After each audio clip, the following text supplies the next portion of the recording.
The following program is a presentation of the Ohio School Boards Association. Welcome to the Leading the Way podcast, where we bring you the voices shaping public education across Ohio. A big shout out to our sponsor, Lincoln Learning Solutions. They offer accredited K-12 digital curriculum and support schools with flexible content and expert training for educators in all learning environments. Hey everyone, it's Scott Gerfen, and we're kicking off a brand new school year with an episode I think every school board member, superintendent, and educator will want to hear. Today, we're talking about something that has completely transformed how we connect with our communities, and that's the media. Not just the news or social media posts, but media as a language. And my guest today is John Ondo, OSBA's media consultant, and he's here to help us think about media in a whole new way. John, welcome to the podcast. Usually you're behind the scenes. Today you're in front of the camera. I'm not used to this. It's a little strange because I'm normally in the control room. But yeah, it's great to be with you to talk about this. You said before that media just isn't how we communicate. It's the language we speak now. That's a pretty powerful statement. What do you mean by that? I think what we're talking about is it's how people are communicating. You don't communicate in Morse code anymore because nobody knows how that language works. We now communicate all the time on our phones through Instagram, TikTok, Facebook, YouTube, and that is the language of communication. And if you don't connect in a certain way at a certain time with a concise message, it's gone. We've all been on our phone and just scroll through them like, this is not what I want to see or whatever. So how do you get your message across? And I think I've worked with a lot of schools, and getting that message across for schools has been challenging because it's a whole new way of doing things. And really, you say if you can't speak media, you're mute in a modern conversation.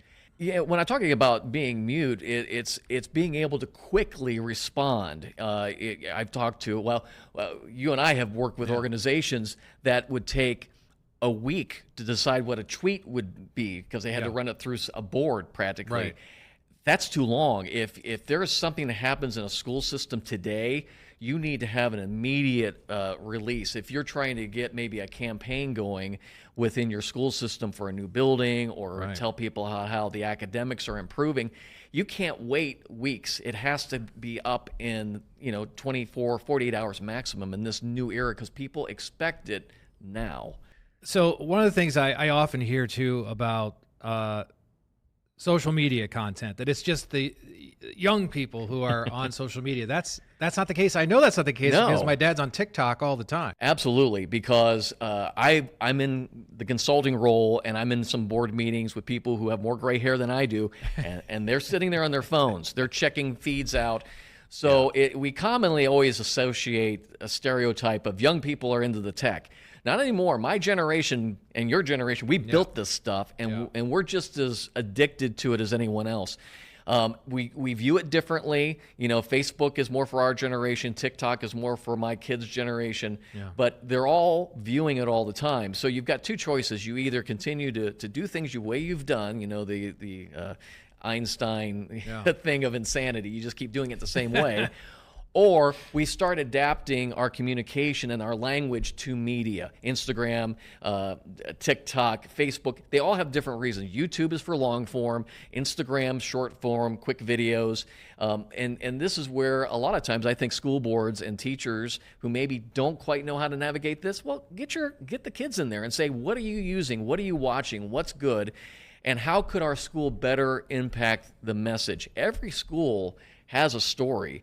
And I think schools have an amazing opportunity to say, look at the heritage of our school. We were state champions in football, or we were academic this or that. And that story should be told, especially if you want to draw more people to your district and say, you know what, we've got something really good here. How are you going to do it? You're going to have to do it through social media. Well, and you had told me you produced a documentary for a school district. You didn't think the students would connect with it, but they did.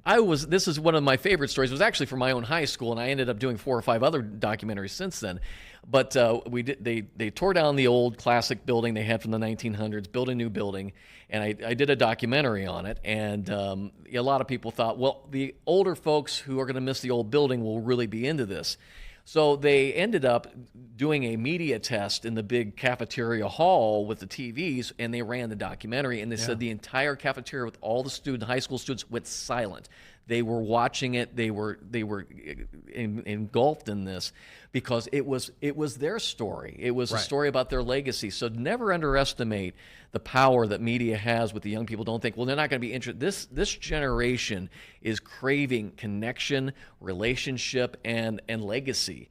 And school board members, I'm telling you, get up there and lead that, and the students will follow.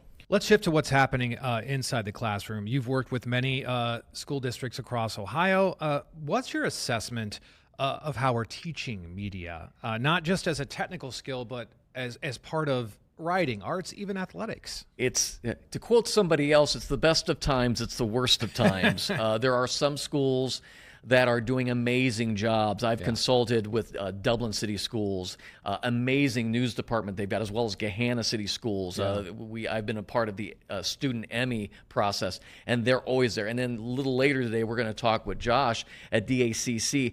His department that he has there is one of the leading factories, if you will, of students who are going out into the film industry, into sports broadcasting.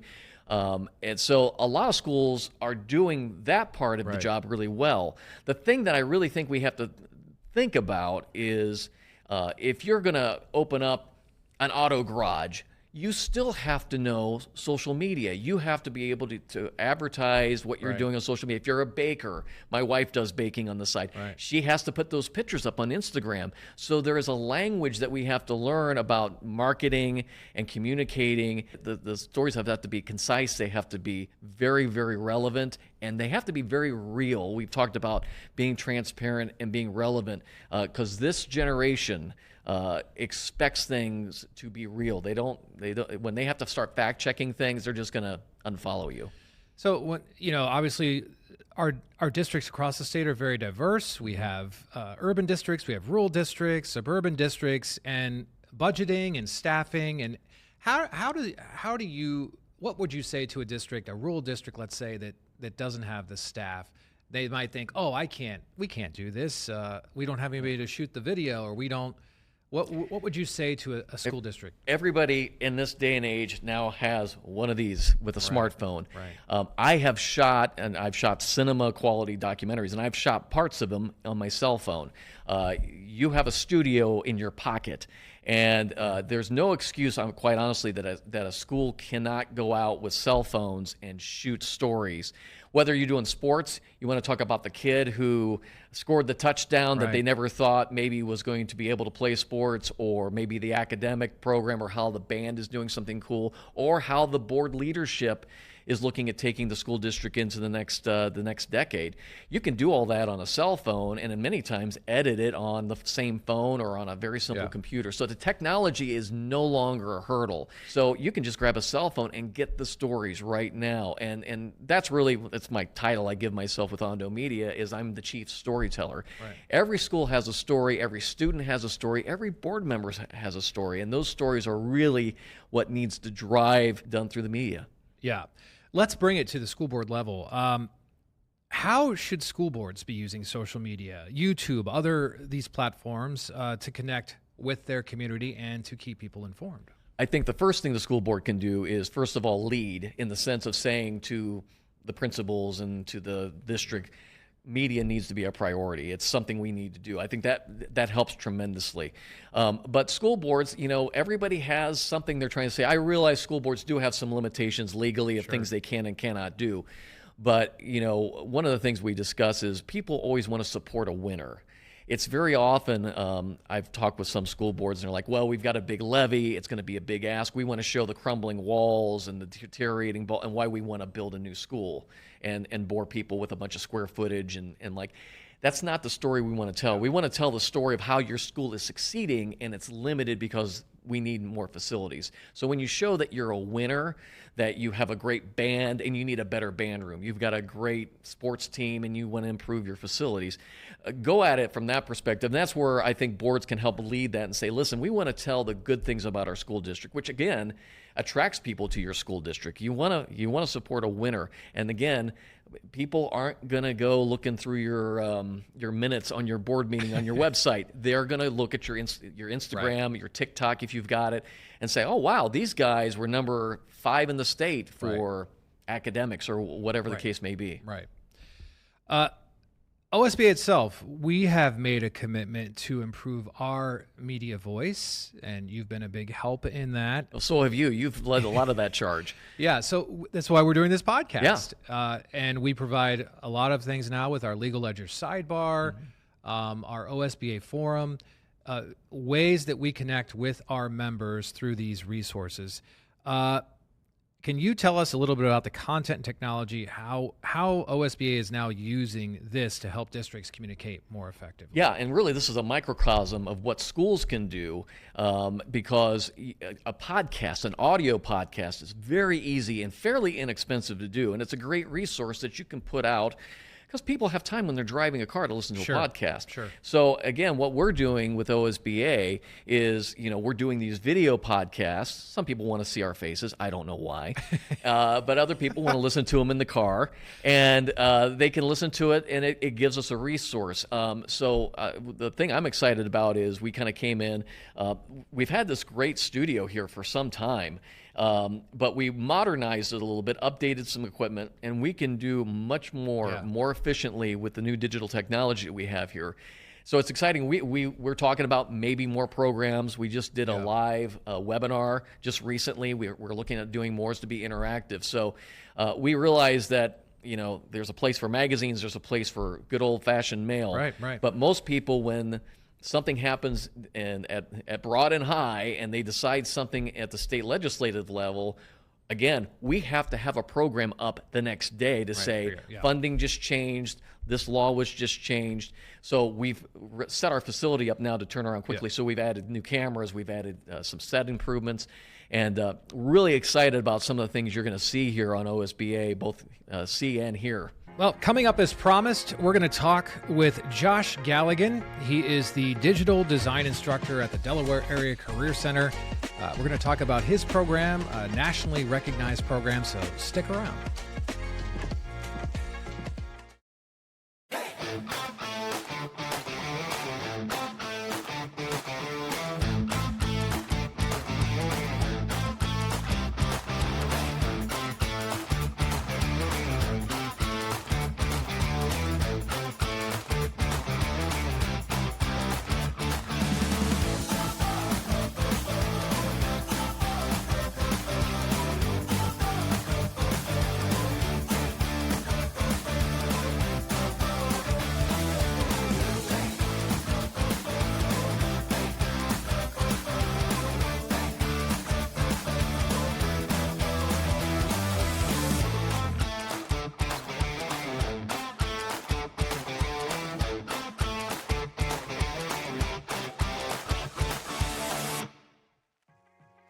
Welcome back to OSBA's Leading the Way. We're talking about the importance of telling your district story through media. I want to welcome in Josh Gallagan. He's the digital design instructor at Delaware Area Career Center. Josh, thanks for being here. Thank you for having me. Let's start by telling us about you and how long you've been at the Career Center, and just how has it changed since those early days? Absolutely. This is actually my 20th year here at DACC. And I got to be honest, I always tell my students, if you find a job you love, you'll never work a day in your life. And I can't believe how fast that 20 years has gone. I can't believe they paid me to do this. I love what I do. When I first started at DACC, DACC was kind of emerging from that mold that all career centers and CTE, career technical education centers have, that it's a place where kids that were the undesirables went to. And we were still kind of in that mold at the time. My first class had 8 students in it, 8 seniors and maybe 15 juniors. And so I've had to build this up over the years, over time. And the way we did it, obviously, this is it's a very interesting subject matter. I teach digital design. I'm teaching video, audio, animation, photography, websites. And our IT floor has 5 different programs. There's an app development program and programming. There is a cybersecurity program. And then I'm in the digital design program. We have 3 classes of digital design. In the digital design, we have 6 different areas we focus on. We focus on graphic design, photography, audio production, video production, animation, and website design and UX design to an extent. Those are the 6 areas we focus on, and students love and are drawn to that. I mean, they basically are born with a device in their hand, and they're doing these creative things. So it's just an outlet for students to do that's not math or science or their traditional subject, if you will. So it's easy to build that up. We're to the point now, we started with 8 seniors and 15 juniors. 20 years later, we have 3 different classrooms that are full with 28 students each, and a waiting list every year to get in. So it's just been a real amazing journey. And I couldn't have done it by myself. I have amazing support from administrators, and I have 2 other co-teachers, Will Rowland and Jeff Fuller, that have come alongside and help really catapult this thing to where it's at now. And I believe we have a really amazing program here, and it's because of the support and the students that we have.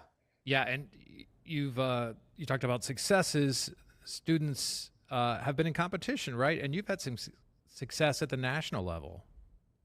That is correct. We compete in Business Professionals of America. That's a career technical student organization. Education's full of acronyms. It's a CTSO, we call it. And our students, it'd be kind of similar to their sports at their home school. And it's done in school, though. And all students are required to participate in a project. And our students start out with a local competition that's rooted in something we teach them. So they can compete in audio or video or podcasting or animation or 3D modeling. They do a local project. From that local project, we'll have a local competition, and those students will then advance to a regional competition. From there, students advance to state, which usually takes place sometime in March in Columbus at the Convention Center. If students advance from state, they go on to the national competition, and that's usually held in some kind of cool place. Like last year, we ended up taking almost 50 students to Orlando, Florida, to Disney World, and they got to compete and had a couple teams last year. We had a video production team that won the national championship and a computer animation team that won the national championship. And we've had several national championships throughout the years in different areas, and multiple state champions throughout those 20 years as well as regional champions too.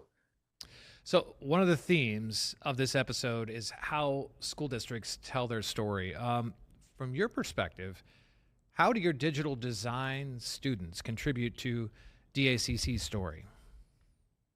Absolutely. At DACC, we strive for 4 things. We want to empower, prepare, inspire, and connect our students with the careers that they would like to have. And so basically, I think every day, our superintendent, Jay Perota, he challenges us to take those 4 principles: empower, prepare, inspire, and connect, and apply those to our lessons as a learning organization. So I feel like if we can empower and prepare our students and inspire them and connect them, they're going to have a much greater opportunity to be successful after they leave here. But that becomes our story with the students while they're here as well. I think one of the main things is the students love to be here. They come to class every day, and it's 3 hours long. And you're like, oh my goodness, you're in a class for 3 hours. You think kids would get bored and want to leave. No, our students at the end of the day, a lot of times are not ready to go. They want to hang out more. We have an esports program that students will stick around for. Our students love to be part of what we're doing here. And I think that lends itself to career and technical education in general as a whole, because it does focus on the interest of the student. Versus like, we want you to learn this. Well, we do, but it aligns with their interests as well. And I think that story that the student is doing what they love to do, and they're never working a day in their life, really ties in well to what we're doing over here. Could you share an example of a project where students and creativity, really made a difference in how people view the Career Center? Absolutely. So I believe that we have a lot of projects, and all of our projects are real. We try to make a real world. That's real world examples of projects that a student might do if they were an employee at a company, or if that was their career. So for example, every year we have a logo design competition, and we'll teach our students logo design. We teach them Illustrator and Photoshop. We teach them how to concept and go from pillar to post, basically, and how to design a logo. And we'll bring industry in. We'll bring industry professionals in. They will actually judge our students and provide feedback to the students based on the logos that they're creating. And they will pick a set of logos that they would move on if they were actually purchasing a logo for their company to use. So I think that's one example of what we do. We like to also have every year a mock interview process where we bring real employers in, teach students how to mock interview and how to conduct an interview as a professional. And at the end of the year of their senior year, kind of the body of work for their 2 years here, we culminate with something we call the gallery. And the gallery is an event where every one of our students presents in our large group room their body of work for the past 2 years, their portfolio.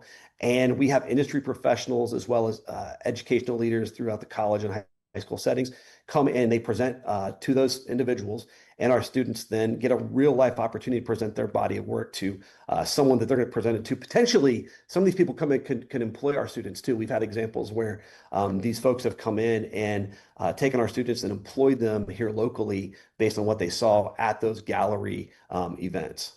Wow, that's phenomenal.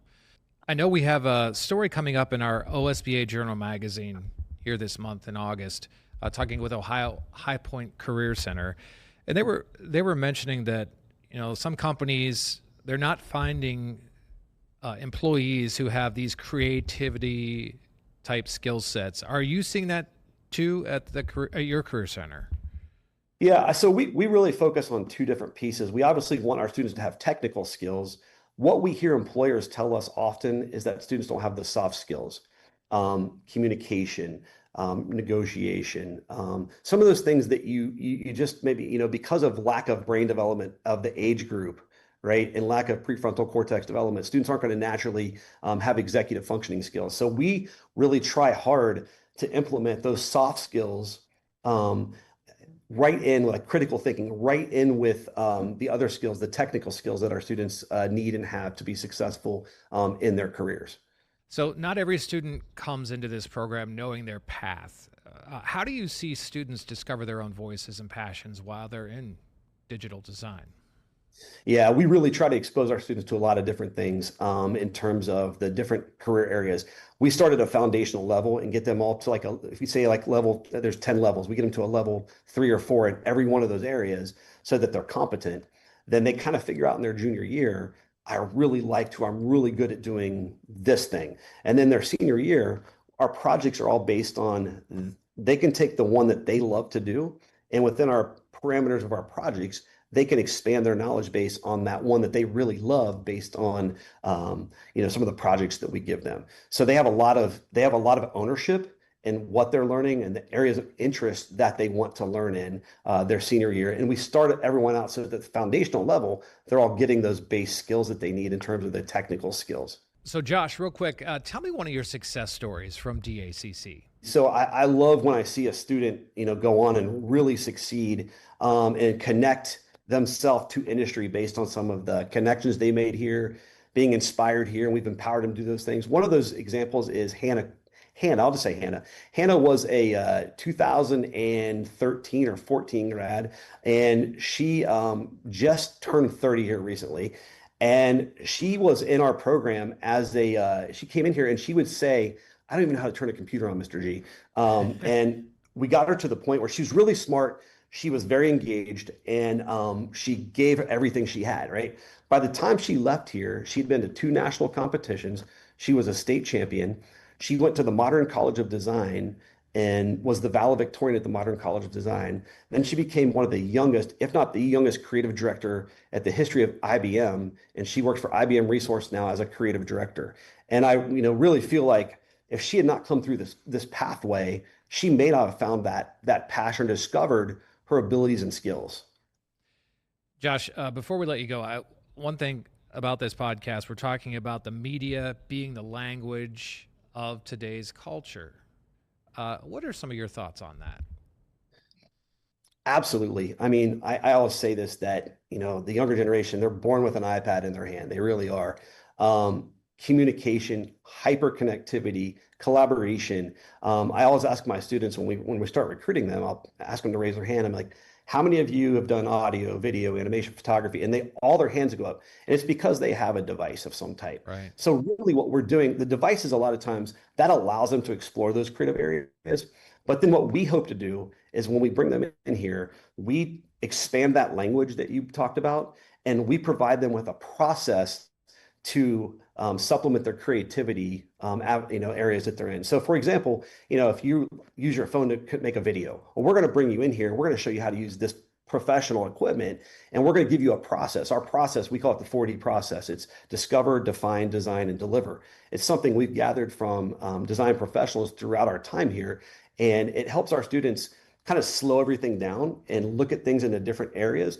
And by the time they leave here, they've done that process with every project they do so many times that their creativity is it's enhanced, because now, like a Steve Jobs, you're thinking about the end user, the end result. An iPhone changed the world. Yeah. But why? Because they made it simple, they made it more accessible, and it's sleek, it looks great, and it always works for the most part. You know what I mean? And so we're challenging our students to think on that 4D process, to be process focused, so that they're great at their craft when they leave here, and they've done that process so many times that it becomes second nature, and they're just making amazing end results and end products because of that process. We would say the process is the product. One final question before I let you go. Looking to the future, what excites you most about where digital design at Delaware Area Career Center is headed? Yeah, absolutely. It's funny because I know people talk about AI all the time, and there's different thoughts. There's, some people are pro AI, some people are not, necessarily liking it. I brought my juniors in on the first day, and I said, let's talk about AI. And I expected to get all kinds of different things, and there were a lot of opinions. But what I will say I was most impressed with was this group of juniors that I brought in. Their intelligence, the way they communicated, how they have done research, they have a lot of knowledge, and it's because, like you said, the media is the language of this generation. I'm very excited about not the AI so much. The AI is fine, but I'm excited about the folks that are going to be engineering and creating the solutions around AI and around the other technologies that are coming out now. And I'm excited about who's going to be engineering those things and running those things and helping us all to adapt our culture to those different technologies. Josh, thanks so much for spending some time here on the podcast. Thank you so much for having me, and have a great day. And thank you to our listeners for watching. Be sure to hit the subscribe button, and we'll see you on the next episode. Big shout out to our sponsor, Lincoln Learning Solutions. They offer accredited K-12 digital curriculum and support schools with flexible content and expert training for educators in all learning environments.